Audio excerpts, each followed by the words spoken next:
আসলে ইমতিয়াজ কবির তো দুদিন আগে মিটিং করতে গিয়েছিল, জনগণ তাকে মারধর করে বের করে দিয়েছে। তাহের সাহেব, ঋতব্রতরা, আখরুজ্জামানরা এরা হচ্ছে গাদ্দার। আর আপনাকে গাদ্দারের পর্যায়ে ফেলে গাদ্দারদের ছোট করব না। আপনি হচ্ছেন মুনাফেক। এই খলিলুর সাহেব, ইউসুফ পাঠান আর আপনি, এই তিন মুনাফেকের যে টিম, এই টিমের আপনি হচ্ছেন ক্যাপ্টেন।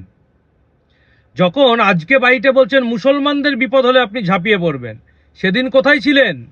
যেদিনকে দিলীপ ঘোষ বলল যে রেড রোডে নামাজ পড়তে হলে বাংলাদেশ চলে যেতে হবে, পাকিস্তান চলে যেতে হবে, বলল মুসলমানরা কোন হরিদাস পাল, সেদিন আপনার মুখ দিয়ে কথা বেরোয়নি। সেদিন কোথায় ছিলেন? যেদিনকে পুলিশ গিয়ে মসজিদ কমিটিগুলোকে মসজিদের মাইক খোলার জন্য প্রেসার দিচ্ছিল, সেদিন মুসলিমদের কথা মনে পড়েনি?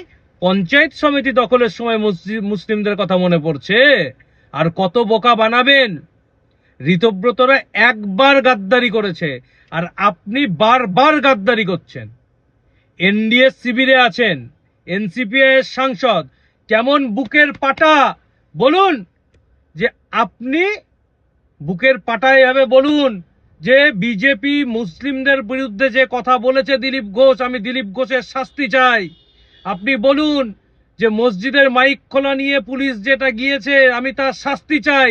তারপর মুসলমানদের হয়ে কথা বলতে আসবেন, তারপর মুসলমান দরদ দেখাবেন। মুনাফেক কোথাকার! আর আমাকে নিয়ে বড় বড় কথা বলছেন। আমি আক্রান্ত হয়েছি, মার খেয়েছি, কেন জানেন?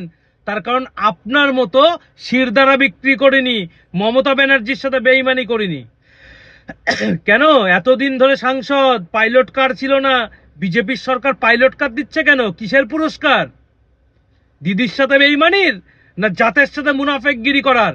আপনাকে, আপনাদেরকে মুর্শিদাবাদের জনগণ ভোট দিয়েছিল বিজেপি বিরোধী বলে, আর আপনি বিজেপির কোলে গিয়ে বসে আছেন। আর ইমতিয়াজ কবিরকে নিয়ে বড় বড় কথা বলেন। ইমতিয়াজ কবির বুক ঠুকে আজও বলে যে আমি মমতা বন্দ্যোপাধ্যায়ের সৈনিক, তাই আক্রান্ত হয়েছি। বিজেপিতে চলে গেলে যারা মেরেছে তারা সালাম করবে, কিন্তু আমি আপনার মতন মুনাফেক না।